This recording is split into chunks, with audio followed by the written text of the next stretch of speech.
हरे कृष्णा रामकृष्ण हरी. नमस्कार, मी राजपती दास. आपल्या सर्वांचं स्वागत आषाढी एकादशी विशेष अभंग तुकोबांचे या आपल्या कार्यक्रमामध्ये. गेल्या 14 भागांमध्ये आपण अनेक सुंदर अभंगांची चर्चा केलेली आहे. आज या 15व्या भागामध्ये सुद्धा 2 सुंदर अभंगांची चर्चा आपण करणार आहोत. आणि अशा 2 व्यक्तींची चर्चा करणार आहोत ज्यांनी घरच नाही बांधलं. त्यापैकी एका व्यक्तीची चर्चा तुकाराम महाराज एका अभंगामध्ये करत आहेत. त्याशिवाय शेवटी आपण राजा कुलशेखर या महान भक्तांद्वारे लिहिलेला एक श्लोक पाहणार आहोत. त्यातून आपण काय शिकू शकतो हेही पाहणार आहोत. तर आपला आजचा अभंग सुरू करण्याआधी सर्वांना विनंती आहे, खाली व्हॉट्सॲप कम्युनिटीची लिंक आहे, कम्युनिटी नक्की जॉईन करा, ज्यामध्ये आपला मराठी भगवद्गीता कोर्स आणि यासारखे अनेक कार्यक्रम याची सर्व माहिती तुम्हाला तिथे मिळते.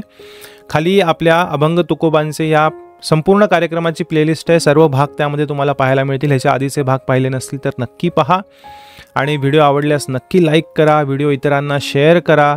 खाली कमेंटमध्ये आपले अभिप्राय सूचना लिहा. आपल्याला इतर कोणते अभंग ऐकायला आवडतील तेही आम्हाला सांगा.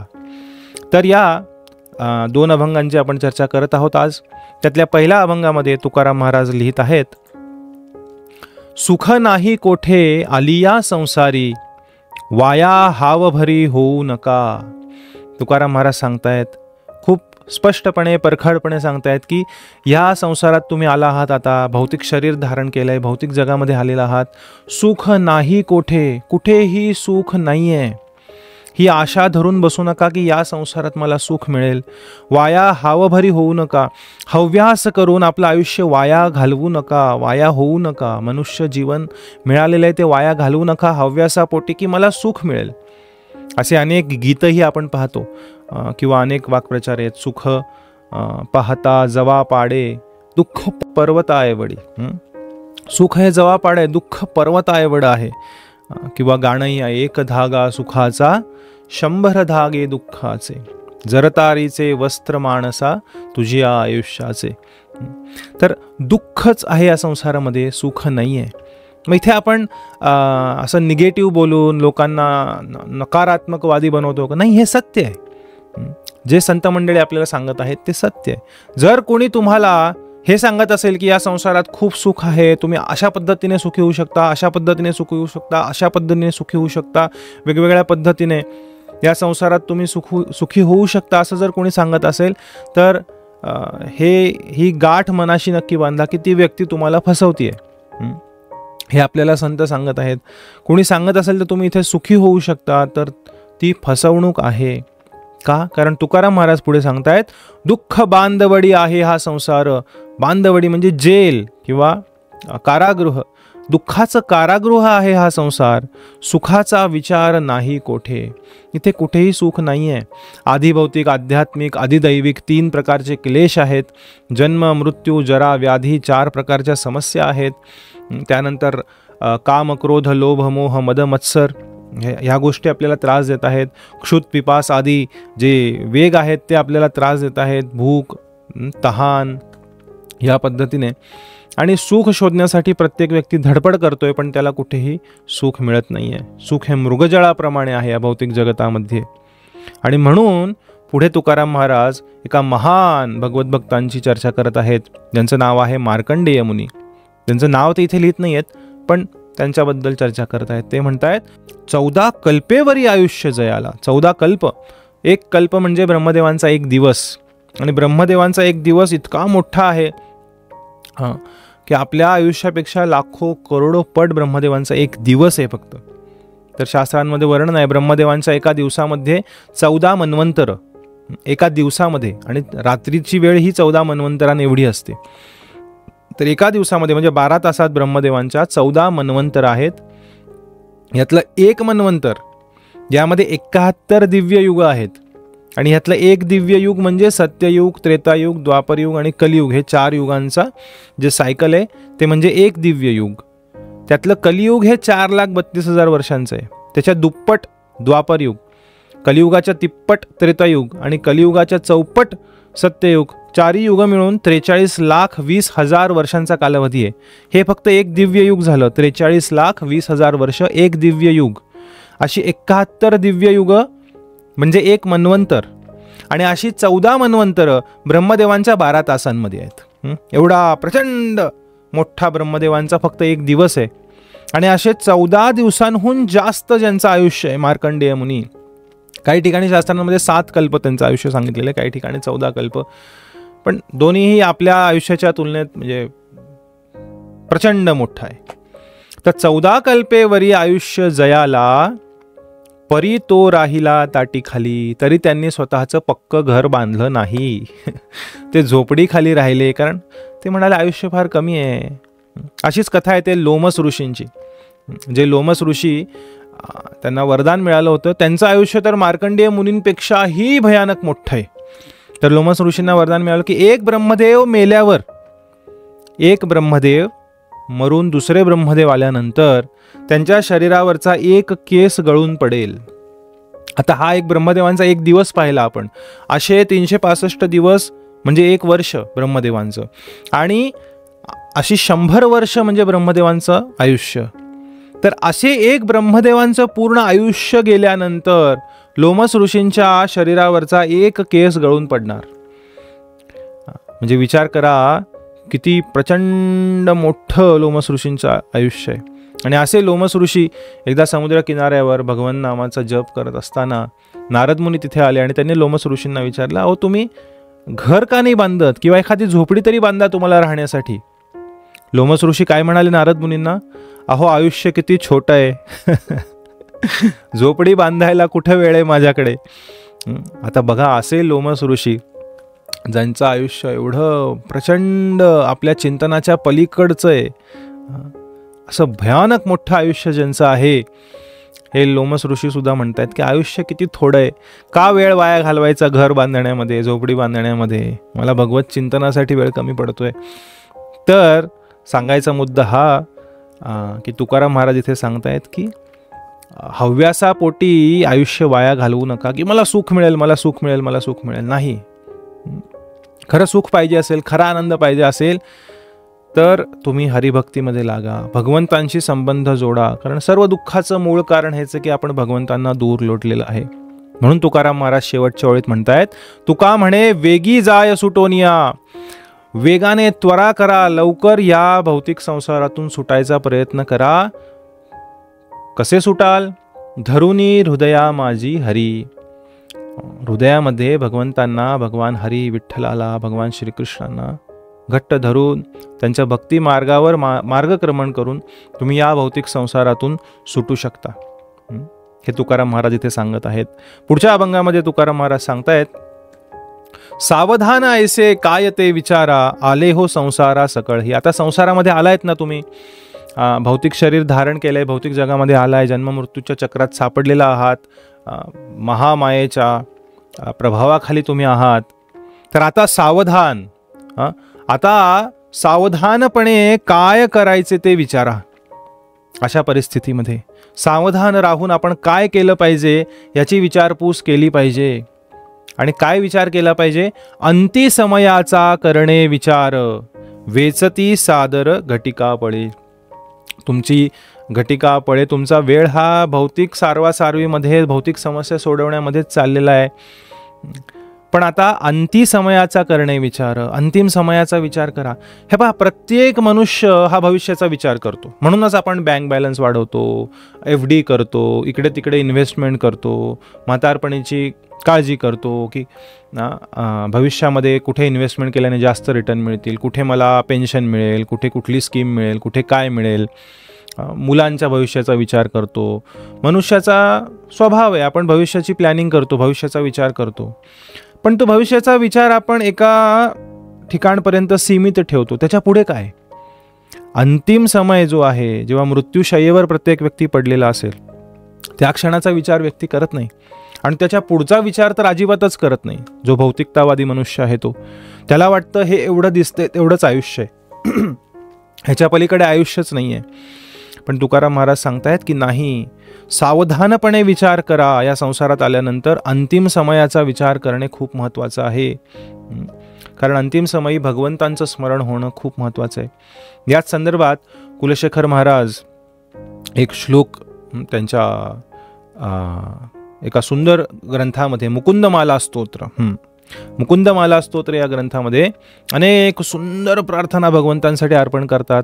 त्यामध्ये ही प्रार्थना येते. त्यामध्ये ते हा श्लोक भगवंतांना उद्देशून म्हणत आहेत. कृष्ण त्वदीय पद पंकज पंजरांतम अद्यैव मे विशतु मानस राजहंसः प्राण प्रयाण समये कफवात पित्तैः कंठावरोधन विधौ स्मरणं कुतस्ते. कुलशेखर महाराज म्हणतात, हे कृष्ण, त्वदीय पदपंकज पंजरांतम, तुमच्या चरणकमळांमध्ये अद्यैव, आजच माझ्या मनरूपी जो राजहंस आहे, मनाला राजहंसाची तुलना दिलेली आहे, उपमा दिलेली आहे, आणि भगवंतांच्या चरणकमलांना या पदपंकज पंजर, जे तलावामध्ये अनेक कमळं फुललेली असतात, त्या कमळाच्या बागेची उपमा भगवंतांच्या चरणकमळांना दिलेली आहे. आजच माझा जो मनरूपी राजहंस आहे तो तुमच्या चरणरूपी त्या कमळांचा आश्रय घेवो. का? कारण प्राणप्रयाण समये, जेव्हा प्राण या शरीरातून सुटून जात असेल, कफवात पित्तैही कंठ अवरोधन, कफवात पित्ताद्वारे जेव्हा माझा कंठ अवरोधित होईल, गदगदित होईल, किंवा ज्याला घरघर लागणे म्हणतात, अतिशय कफवात पित्ताद्वारे कंठातून आवाजही फुटणार नाही, काही सुचणार नाही त्या मृत्यूशय्येवर, स्मरणं कुतस्ते, तशा कठीण प्रसंगी तुमचं स्मरण होणं कसं शक्य आहे? त्यामुळे आजच माझं मन तुमच्या चरणकमळी लागो, अशी प्रार्थना कुलशेखर महाराज करत आहेत. आणि ज्यांचं मन शरीर धडधाकट असताना, मन स्थिरस्थावर असताना, इंद्रिय काम करत असताना भगवंतांच्या चरणकमळाशी लागेल, त्यांना अंतिम समयी साहजिकच भगवंत आठवतील. आणि जरी भगवंत आठवले नाही कफवात पित्ताच्या कंठ अवरोधनामुळे, तरी भगवंत अशा भक्तांना एक गॅरंटी देत आहेत. माझ्या मते वराह पुराणात हा श्लोक येतो की यदि वातादि दोषेण न च मां स्मरति मद्भक्तः अहम स्मरामी मद्भक्तः, असं म्हणतात भगवंत, की जरी वात आदी दोषाने, मला एक्झॅक्ट श्लोक आठवत नाही, जरी वात आदी दोषाने माझा भक्त माझं स्मरण करू शकणार नाही अंतिम समयी, तरी अहम स्मरामी मद्भक्तः नयामी परमाम गतिम, मी माझ्या भक्ताचं स्मरण करेल, भगवंत म्हणतात. कारण आयुष्यभर त्याने माझं स्मरण केलंय. अंतिम समयी शारीरिक स्थितीमुळे, या भौतिक शरीरामुळे, कंठ अवरोधन झाल्यामुळे, त्रासामुळे तो जर माझं स्मरण करू शकला नाही, तर मी त्याचं स्मरण करेल. नयामी परमाम गतिम, मी त्याला परमगती भगवत धामाला घेऊन जाईन. ही गॅरंटी, ही शाश्वती भगवंत आपल्याला देत आहेत. म्हणून तुकाराम महाराज म्हणतायत की अंतिम समयाचा विचार करा. तर आपण हेही काही श्लोक पाहणार आहोत, मनाचे श्लोक. त्याच्या आधी हा आपण अभंग पूर्ण करू. तर तुकाराम महाराज म्हणतायत, मंगळ हे नोहे कन्या पुत्राधिक, फक्त मुला मुलींना जन्म देऊन त्यांचं लग्न करणे, संसार करणे, सर्व विधी पार पाडणे, ह्यात काही मंगळ नाहीये. फक्त हेच करण्यामध्ये राहिला लौकिका अंतरपाट. तुम्ही अनेक अंतरपाट दूर साडले, म्हणजे अनेक लग्न लावली, अनेक लग्नांमध्ये उत्साहाने सहभागी झालात, मंगलाष्टकं गायली, अंतरपाट दूर केले, अनेक लग्न जुळवली, अनेक समाजाची छान छान कामं केली. चांगली कामं आहे ती, वाईट नाही त्याच्यामध्ये काही. पण तुकाराम महाराज म्हणतात फक्त एवढंच केलं आणि तुम्ही अनेक अंतरपाट दूर साडले, अनेक लग्न लावली, तरी राहिला लौकिका अंतरपाट. तुमच्यामध्ये आणि भगवंतांमध्ये जो अंतरपाट आहे या भौतिक जगताचा, या लौकिक जीवनाचा, तोच तुम्ही अजून काढलेला नाही आहे बाहेर. हे लग्न कधी लावणार? जीवात्म्याचं परमात्म्याशी, भगवंतांशी असलेलं प्रेममय नात्याचं जे लग्न आहे, त्यातला जो अंतरपाट आहे, जी माया आहे भगवंतांची, बाह्य शक्ती, बहिरंगा शक्ती, तो अंतरपाट कधी काढणार? त्या भगवंतांशी कधी आपण विवाह करणार? कधी त्यांच्या सेवेमध्ये रुजू होणार? हे तुकाराम महाराज विचारत आहेत. तो अंतरपाट राहिलाच की तुमचा, बाकी कित्येक अंतरपाट काढून झाले. तुका म्हणे देव अंतरला दुरी, डोळिया अंधारी पडलीसे.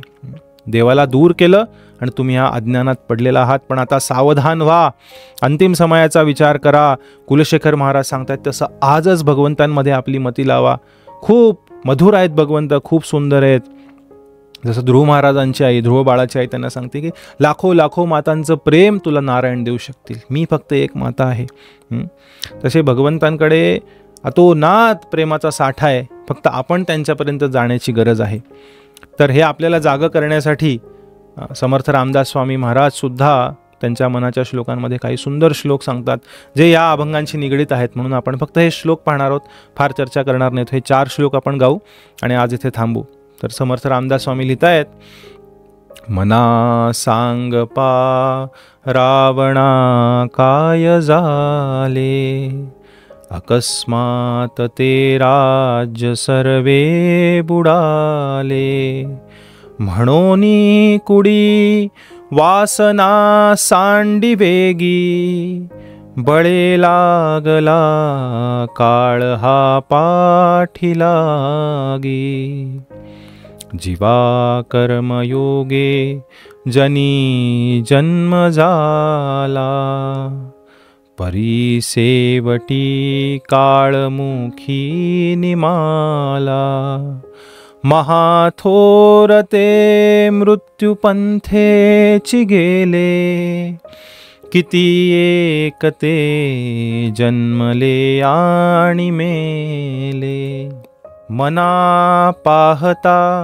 सत्य हे मृत्युभूमी, जिता बोलती सर्व ही जीव मी, चिरंजीव हे सर्व ही मानिताती, अकस्मात सांडूनिया सर्व जाती, मरे त्याचा दुजा शोक वाहे, अकस्मात तोही पुढे जात आहे, पुरे ना जनी लोभरे क्षोभत्या ते, म्हणोनी जनी मागुता जन्म घेते. सांगतायत, मरे एक त्याचा दुजा शोक वाहे, एक मरतोय दुसरा त्याचा शोक वाहतोय, पण तोही पुढे जात आहे, त्याचाही मृत्यू होणार आहे. पुरे ना जनी लोभ रे क्षोभत्या ते, तरी हा लोभ व्यक्तीला सोडवत नाही. म्हणोनी जनी मागुता जन्म घेते, म्हणून पुन्हा जन्म घ्यावा लागतो ते लोभ पूर्ण करण्यासाठी. म्हणून तुकाराम महाराज सांगतायत की या दोघांनी घरही नाही बांधलं, मार्कंडेय मुनींनी आणि लोमस ऋषींनी. त्यांना वाटतंय की आयुष्य किती छोटं आहे, किती कमी आहे, भगवंतांची भक्ती करण्यासाठी वेळ नाही आहे. पण आपल्याला वाटतं की आयुष्य खूप मोठं आहे, मी सगळं स्थिरस्थावर करेन, मोठं घर बांधेन, खूप बँक बॅलन्स जमा करेन आणि मग वेळ मिळाला तर भगवंतांची भक्ती करेन, मग वेळ मिळाला तर भगवंतांच्या नावाचा जप करेन, भागवत श्रवण करेन, वैष्णवांची सेवा करेन, मंदिरात जाईन, वारी करेन. पण तुकाराम महाराज सांगतायत की वाया हाव भरी होऊ नका, हव्यासापोटी हे बहुमूल्य मनुष्य जीवन त्याचा वेळ वाया घालवू नका. वेगी जाय सुटोनिया धरुनी हृदया माझे हरी, वेगाने आपल्या हृदयामध्ये भगवंतांची भक्ती चालू करा, आपल्या जीवनामध्ये त्याचं अवलंबन चालू करा आणि वेगी जाय सुटोनिया, कष्टमय अशा भौतिक अस्तित्वातनं बाहेर जाऊन वैकुंठ जगतामध्ये भगवंतांच्या धामामध्ये आपण प्रवेश करू शकू, हे तुकाराम महाराज सांगत आहेत. आपल्या सर्वांचे खूप धन्यवाद. लवकरच भेटू पुढच्या भागामध्ये. खाली व्हॉट्सॲप कम्युनिटीची लिंक आहे, कम्युनिटी जॉईन करा, व्हिडिओ इतरांना पाठवा, कमेंट सेक्शनमध्ये आपले अभिप्राय सूचना लिहा, व्हिडिओ आवडल्यास लाईक नक्की करा आणि इतर सर्व भागांची प्लेलिस्ट खाली देण्यात आलेली, इतर सर्वही भाग पाहिले नसतील तर जरूर पहा. लवकरच भेटू पुढच्या भागात. आपल्या सर्वांचे खूप धन्यवाद. हरे कृष्णा रामकृष्ण हरी. श्री श्री रुक्मिणी विठ्ठल भगवान की जय. जगद्गुरु संत श्रेष्ठ श्री तुकाराम महाराज की जय. Hare Krishna, Krishna Krishna